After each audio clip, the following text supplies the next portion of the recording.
ശ്രീ രവിരാമൻ, ഇതിൻ്റെ ഒരു ഫോക്കസ് യഥാർത്ഥത്തിൽ ഈ ഒരു ബജറ്റ് എന്ന നിലയ്ക്ക് മാത്രമാണോ ബാലഗോപാൽ അവതരിപ്പിച്ചത്? ഞാൻ തുടക്കത്തിൽ സൂചിപ്പിച്ചതുപോലെ ഒരു 10 വർഷം ജനങ്ങളോട് ഭരണത്തിലിരുന്നു കൊണ്ട് എൻഗേജ് ചെയ്ത ഒരു സർക്കാർ, അതൊരു തുടർച്ച കൂടിയാണ്.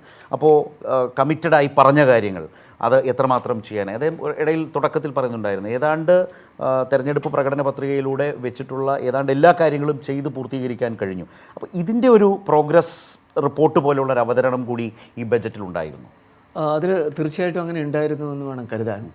മാത്രമല്ല എനിക്ക് തോന്നുന്നത്, ഞാൻ വിജയരാഘവൻ സാറ് പറഞ്ഞ് നിർത്തിയെടുക്കുന്നത് തുടങ്ങണമെന്നാണ് എനിക്ക് തോന്നുന്നത്.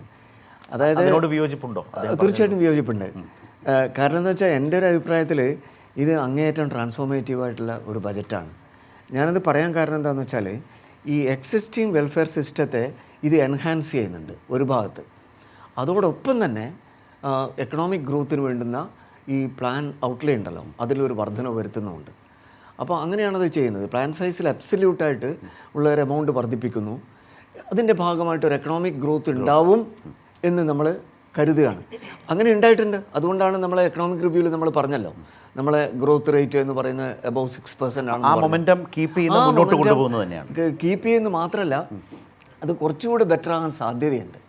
കാരണം എന്താണെന്ന് വെച്ചാൽ അതിപ്പോൾ വിജയരാഘവൻ സാർ പറഞ്ഞ പോലെ ഇപ്പോൾ RRTയുടേതായാലും ശരി, മറ്റ് ചില ഗ്രോത്ത് എഞ്ചിൻസ് ഉണ്ട്. കാരണം നമ്മളത് തുടങ്ങി വെച്ചിട്ടുണ്ട്.